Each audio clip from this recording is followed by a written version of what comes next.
Sunday's game between the New Orleans Saints and the Tampa Bay Buccaneers could be one of the biggest and most electrifying moments of Jameis Winston's career. We got all that and a little bit of lagniappe for you on today's episode of Locked On Saints.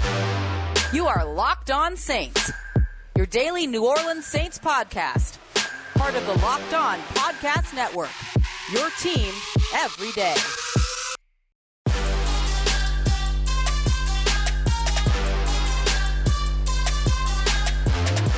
All right, everybody, welcome into a Locked On crossover edition of Locked On Saints and Locked On Buccaneers. Don't worry, I only said Locked On Saints first because the Saints are hosting.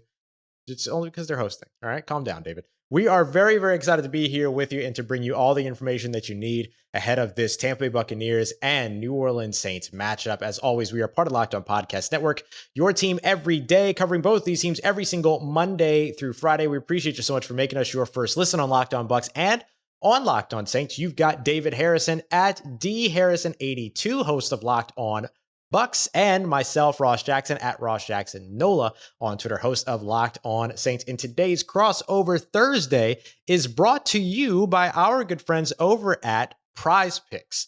Prize Picks is so much fun and it's easy to play. No competing with other players. It's just you versus the projections that are available. You pick 2 to 5 different players. Choose whether or not going to come in at more or less than their Prize Picks projections. And it can take literally less than 60 seconds to fill all that out. And you can walk away with 10 times your entry, depending upon how you bet. First-time users can get a 100% instant deposit match up to $100 by using promo code Locked On. That's prizepicks.com, promo code Locked On. David, it is always a ton of fun to talk Saints and Bucs with you. Especially with me, because I always say something about Jameis Winston, even if I don't mean it to be insulting, because I'm a Jameis guy. Like I have been. You are a believer. You have been. Well, so going back to 2015, actually, so it's interesting because Jameis and I actually entered the NFL world at the same time. I began my NFL covering career, whatever you want to call it, in 2015, the build up to the 2015 NFL season. My first published Buccaneers article was why the Bucs should not draft any quarterback, not just Jameis, but any quarterback. Roll with Mike Glennon, build the team around the future eventual quarterback. Obviously, that didn't happen, but I'm a huge Jameis believer, but I always say something, and then Saints fans come after me on Twitter. This year, the YouTube comments are available, so I'm looking forward to that. I'm just going to get run through the ringer for something I inevitably say about Jameis as it gets taken.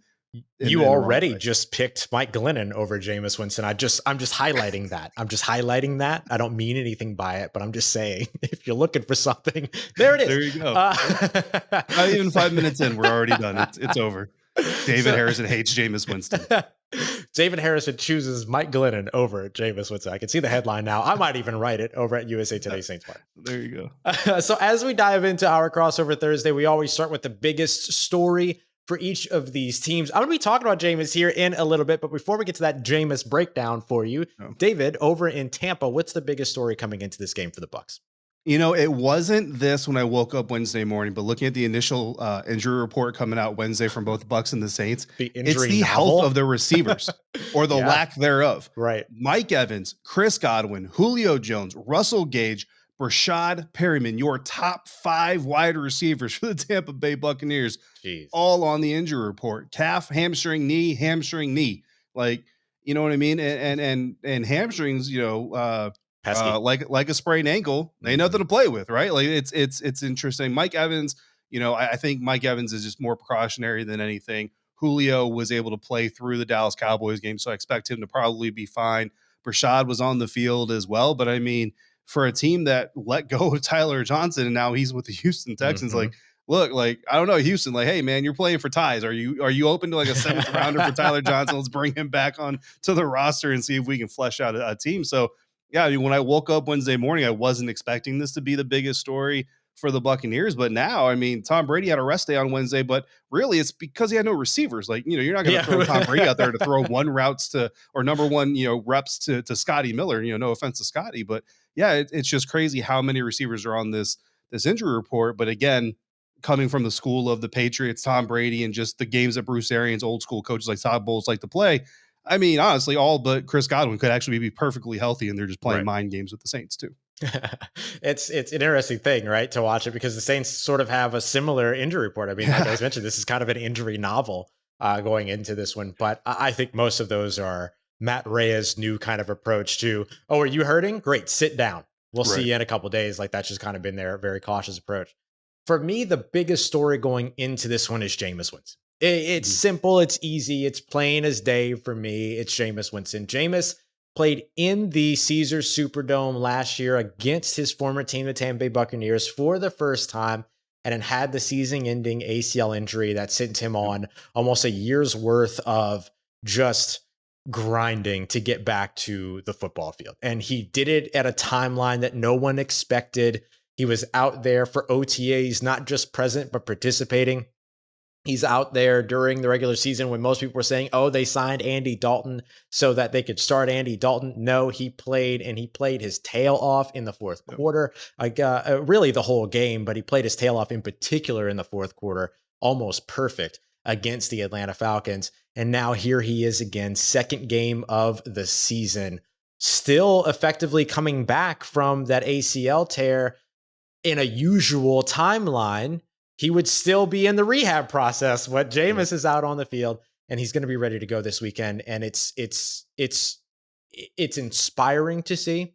It's if I can just be a normal person for a second, it's awesome to see. Yeah. And it's going to be really intriguing to watch because he was having a pretty good game up until that injury, and he had been building up, and he looked really good this past weekend when he had time to throw the ball and when the tempo and rhythm really set in. So I'm curious to see kind of this, him going up against his former team, but also the team that ended his season prematurely last year, how that affects him positively or negatively.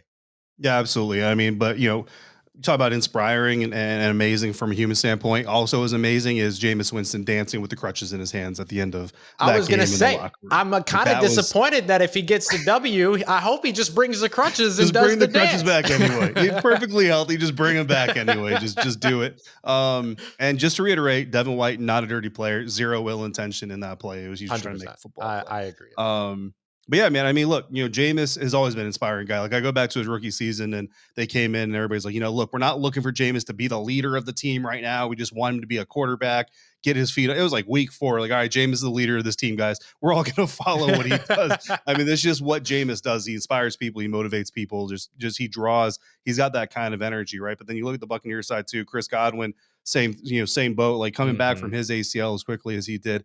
Very inspiring. Again, he's dealing with the hamstring. I don't expect Chris Godwin to play in this game, but the fact that both these guys were able to come back from their ACLs, like, yeah, ACLs aren't what they used to be, but let's also not go too far the other way and pretend that ACLs are just like, rolling your ankle. Like ACL is still a significant injury, and it takes a lot of work and a lot of discipline, honestly, because these guys are competitors. They want to go out there and they want to push their bodies, but you got to push, but also be smart. Go up to that limit, but don't go past that limit and aggravate the injury. So it really speaks to not just the dedication and the craft that these guys put into what they're doing, but also the discipline in what they're doing.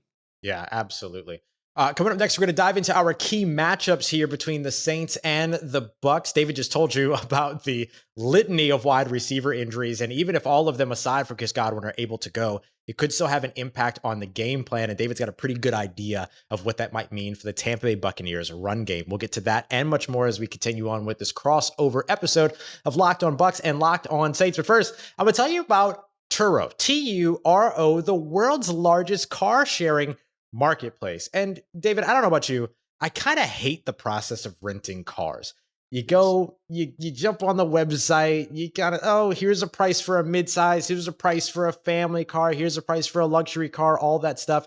And then you show up and you really still only get handed the keys to whatever it is that they have. A Kia Soul. Exactly, right, exactly. It's always a Kia Soul. Every now and then you get lucky and it's a Mazda Forte.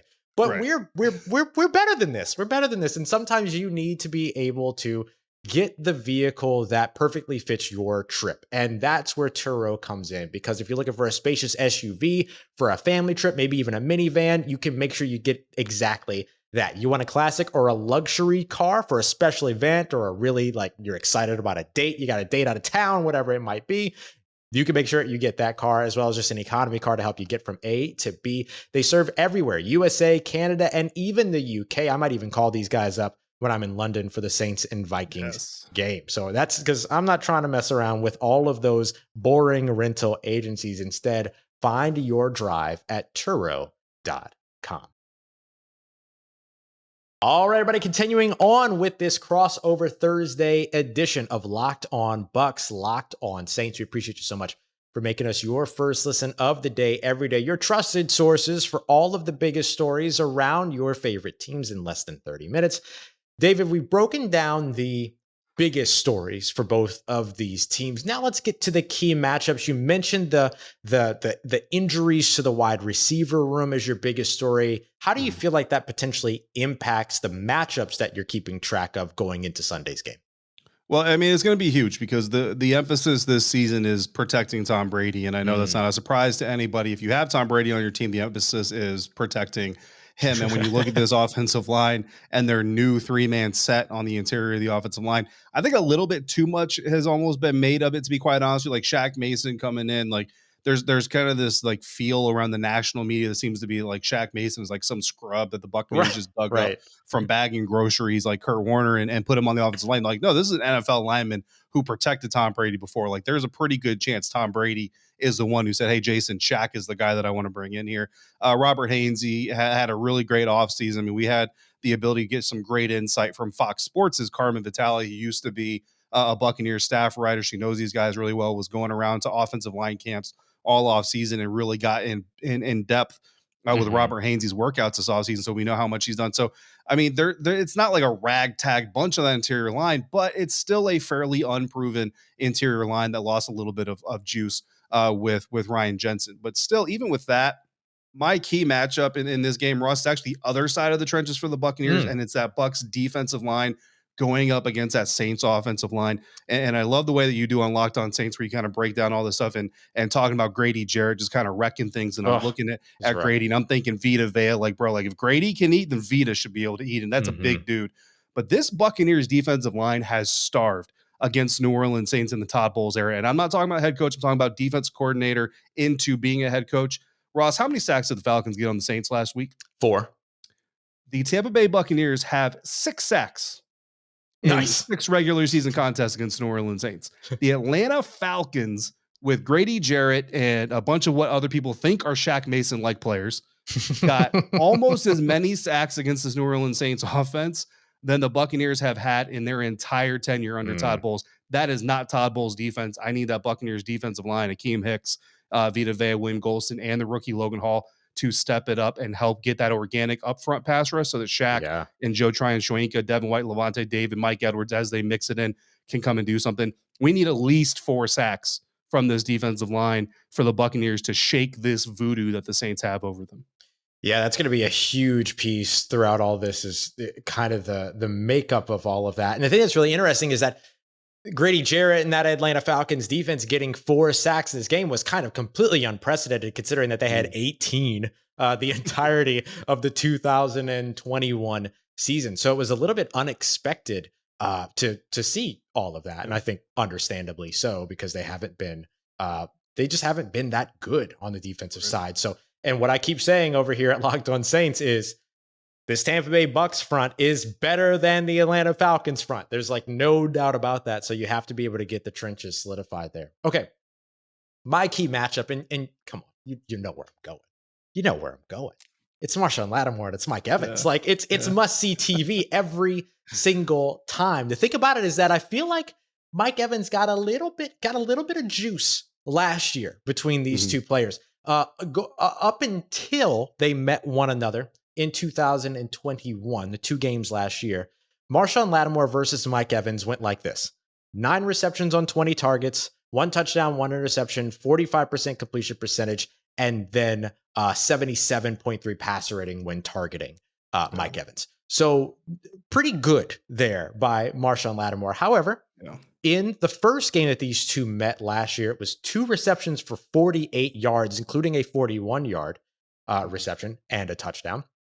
And then in matchups between the two, in the second matchup last year, which was completely defensively dominated by both sides of the ball, or by both teams, with the exception of the fact that Dennis Allen was going very ball control for the Saints offense. 1 catch, 14 yards, which resulted in a first down. But that was kind of it. So really what you're looking at is 1 41-yard catch, and then the rest has been really good for Marshon Lattimore. So I'm looking for Marshon Lattimore to continue that. He was, what's a word that I can use here? Stupendous. That's a word I haven't used in a long time. That's a nice word. It's a good word, right? He was stupendous against the Atlanta Falcons. Some of his matchups against the Atlanta Falcons last week included being matched up on Drake London and Kyle Pitts. Collectively, he allowed 1 catch for 6 yards. Yeah.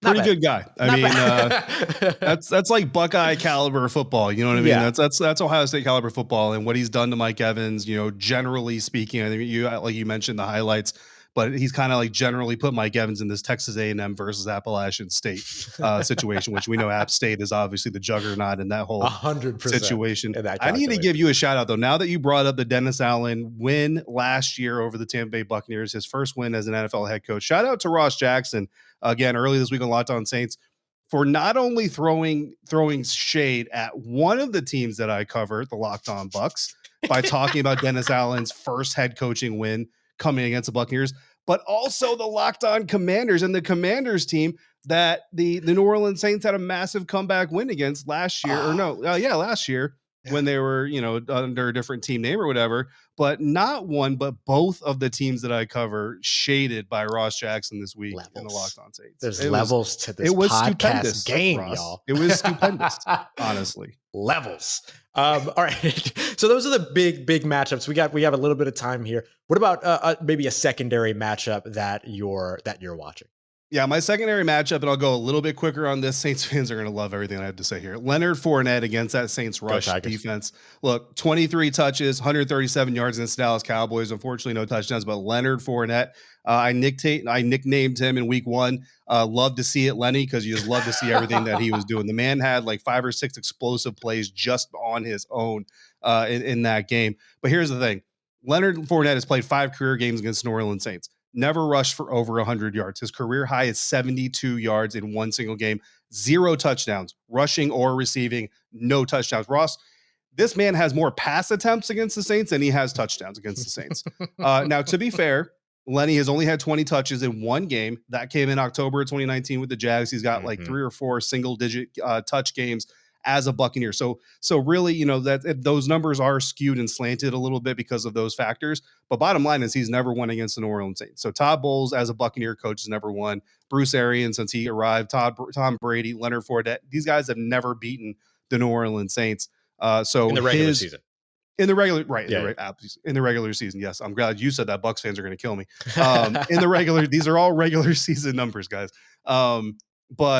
But again, if you go back to the protecting Brady, right? Leonard Fournette doesn't be a huge part of protecting Brady because the more it's in Leonard Fournette's hands, the less it's in Tom Brady's hands. Yeah. Can he shake all of those bad stat totals and put some good stats on paper? Because if he can, then the Buccaneers could shake the curse that they've been facing. 100%. And the Atlanta Falcons did a really good job resetting the offensive line resetting the line of scrimmage, against the New Orleans Saints last week.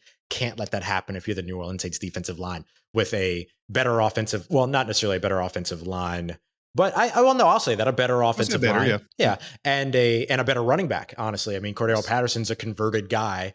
Leonard Fournette's been doing this his whole life. He a grown man. So I completely understand. I mean, look, no shade to Cordell Patterson, but every time they try to run him between the tackles, is what are we doing? Well, what are we doing?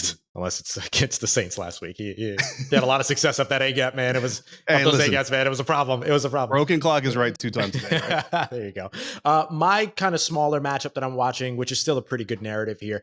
Todd Bowles versus Dennis Allen, 2 former defensive coordinators, both had their kind of legendary offensively minded, 2 of the brightest coaches when it came to offensive game planning, step away from football, let me say it that way, over the course of this offseason. Now they step in to their roles. They've each been able to already have their hands on creating what these defenses are over the course of the recent years, and now they move in here. I'm slightly giving the edge to Dennis Allen going into this one, only because he's been there, done that against this Tampa Bay Buccaneers team as the interim head coach in that game that you mentioned last year.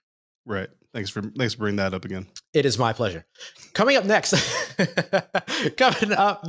we're going to give our score predictions. And here's what I'm going to tell you. David and I are going to agree. What we agree on, you'll have to wait and see. We got that coming up for you as we continue on today's crossover episode, Locked On Bucs, Locked On Saints.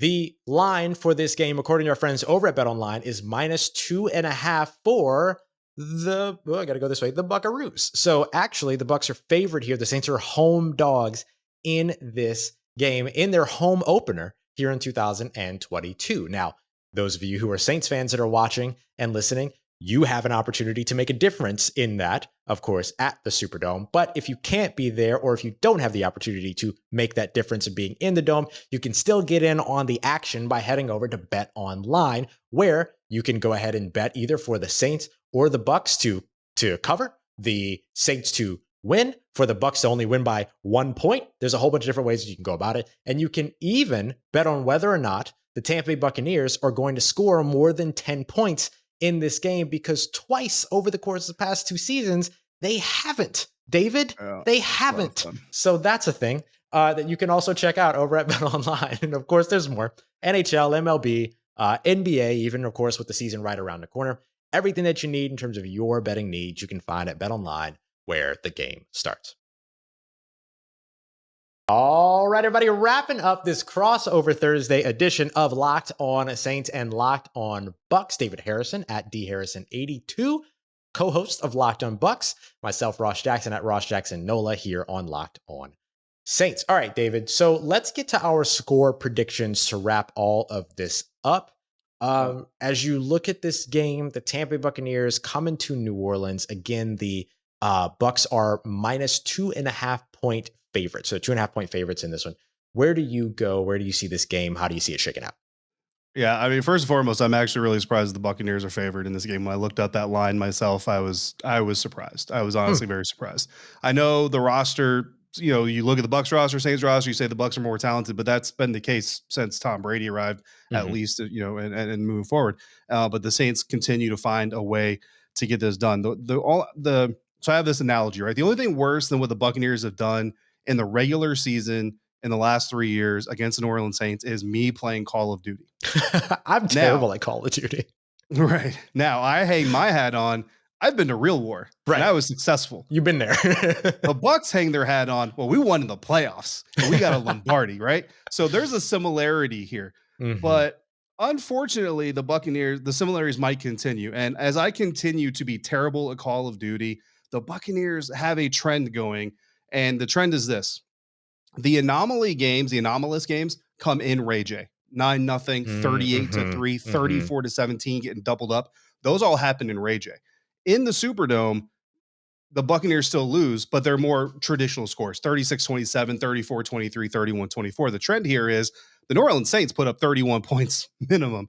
The Tampa Bay Buccaneers put up 24, 27, 23 points, right? Mm-hmm. So my score prediction, just looking at the trends, guys, I mean, look, I would love to predict the Buccaneers win, but Locked On Bucs listeners, viewers, hopefully, if you love me for anything, you love me for the fact that I'm going to give it to you straight. I'm not going to sugarcoat nothing.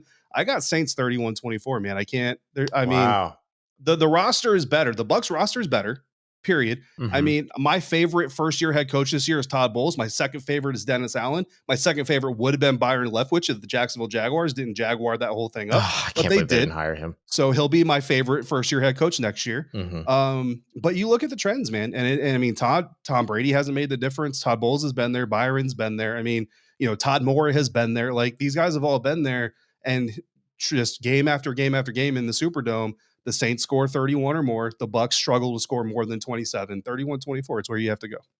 Wow. Yeah. Okay. I knew we were going to agree. Yeah. And here we are. Listen, I think the New Orleans Saints will win this game on Sunday. And a lot of people already hear you saying, whoa, but you predicted the Saints to lose this game in the preseason. You're absolutely right. So what this means is beware the upset later on this season on a team that the New Orleans Saints aren't supposed to lose to, right? That's Do the Saints play means. The Lions? Because that's a dangerous They don't team. play the Lions. That's one of the first ones I thought of too, and I'm glad that they don't. New Orleans North basically up there right now in terms of their coaching staff. And also, I mean, they've got Mark Brunell, they've got Aaron. It doesn't matter. Anyway, this is an Alliance podcast. I'm sorry. You're doing that later.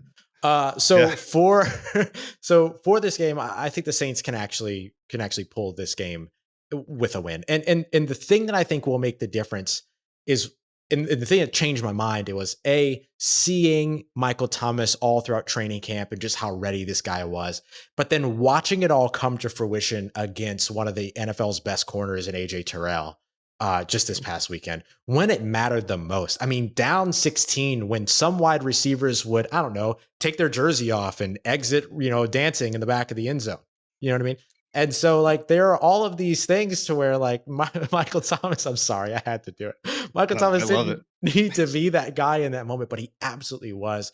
Dennis Allen, his calm, cool demeanor, making sure that everything happened, and then still accepting like accountability on the back end, but then giving the team credit for the good things that happened. I mean, a lot of this just felt like, okay, this is a well-coached team, and it's not one that wasn't aggressive. Jameis had one of the highest aggressive throw percentages in the NFL, which is something that a lot of people were concerned the Saints wouldn't do without Sean Payton, that they wouldn't have that aggressive thing. If you're going to put up 30 points in this game, you have to be aggressive. And I believe the New Orleans Saints can do it. I think they can win this game. I was actually pretty close to you. I was going 33-27. So I was just giving it the extra field goal on each side. So that's kind of the way that I had went with it. So that's my takeaway in terms of my prediction for this one.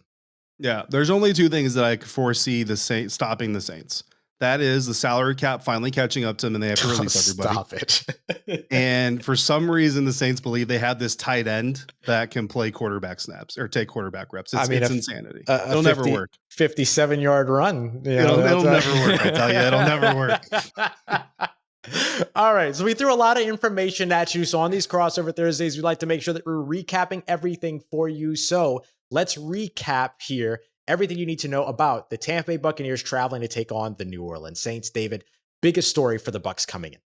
Yeah, until the injury report gets a little bit more clear and we get a little bit more information on some of these guys, it could be posturing. It could just be coaches playing the injury report game with each other. But the health of the wide receivers, the fact that the top 5 receivers on this Buccaneers depth chart are all on the injury report right now and either limited or missing practice because of it, that is a concern for me, and it will remain a concern until at least 2 of those guys come off of it or are cleared for Sunday. Yeah, makes perfect sense. For me, over on the New Orleans Saints side, it's all about Jameis Winston. This is the team that he went up against last year when the ACL tear happened that ended his season as the New Orleans Saints starting quarterback far more prematurely than anyone had expected. This is also, of course, a team that drafted him number 1 overall and it kind of unceremoniously at one point moved on from him.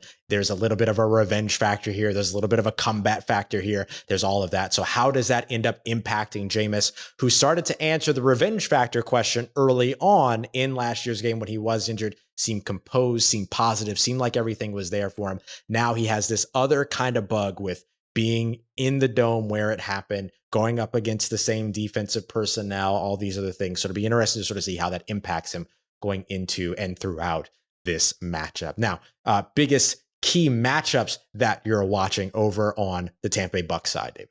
Yeah, I'm looking at the trenches. And again, I know that's the easy answer. Of course, everybody says the trenches, but specifically this Buccaneers defense under Todd Bowles has only gotten 6 sacks in 6 games against the New Orleans Saints quarterbacks. You need at least half of those. You need at least 3, I think, in this game, whether it be Taysom trying to run the ball, whether it be James. Well, if he's trying to run, it's not a sack, but whether it be Jameis or Taysom, maybe getting a pass attempt in there every once in a while, that you need to get at least 3 of those sacks, preferably on third down. That would be absolutely amazing if they came on third downs, because that third down defense can be a problem sometimes for this defense against this offense. But that's the matchup number 1. The second one, Leonard Fournette, again, his kind of terrible history, whether it be from lack of playing time or just, I don't know, being a Jaguar for a little bit, not having success against the New Orleans Saints. Want to see him continue what he did in week 1, continue that production, and then maybe find the end zone once or twice. Absolutely. Shout out to Tony Wiggins, Locked on Jaguar. Sorry for the shade, homie. You don't deserve that from David. I don't know what David's doing. Listen, he predicted the Jags to beat the Commanders. I tried telling him he was wrong, and he just went with it anyway. He put that on record. So he put that on there. For me, the key matchups that I'm going to be watching are, of course, Mike Evans and Marshon Lattimore. Should Mike Evans be able to go in this one, which, if we all know the spectacular healing power of going up against the New Orleans Saints, we know most of those wide receivers will play against the New Orleans Saints. So we'll get to see the big marquee matchup between the two.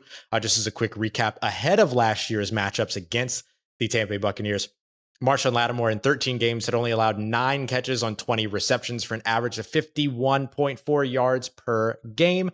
And against other competitors, Mike Evans' average was around 81.7 yards per game last year. It was under that 57.8 yards per game in terms of both of the matchups between these two. So Marshon Lattimore should be able to continue his dominance in terms of his matchup with Mike Evans. And then the intriguing thing for me is just going to be watching this head coach matchup. Very happy for both these guys kind of stepping into similar roles here as defensive coordinators into head coaches. Really good stuff over on both sides for Dennis Allen, the head coach of the New Orleans Saints, and Todd Bowles, the head coach of the Tampa Bay Buccaneers. And finally, just let me hear that score prediction one more time.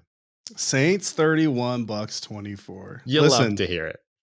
One of our loyal listeners, regulars, Yusef out in Arizona, actually, I jokingly posted on Facebook that the Commanders are undefeated when I'm in the press box, because which is this true. Last Sunday was my first game covering the Commanders in the press box. So he asked me what my record was for the Buccaneers, and I try to scramble through it. I've covered a lot of Buccaneers games, but honestly, I think they've all been preseason games because of schedule conflicts.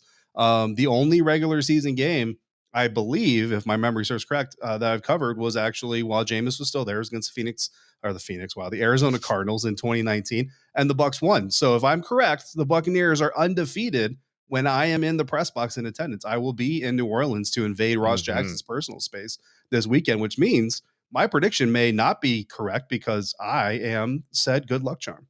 Well, all I'm saying is that the Tampa Bay Buccaneers are winless when I'm in the building because Trevor Siemian beat them. So there's that. So I've got the New Orleans Saints winning this one 33-27. We'll see how it all goes on Sunday.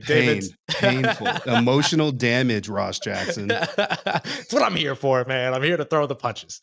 David, I appreciate you as always. Such a pleasure to be here with you. Such a pleasure to be here as a part of this crossover Thursday Locked On Bucs and Locked On Saints.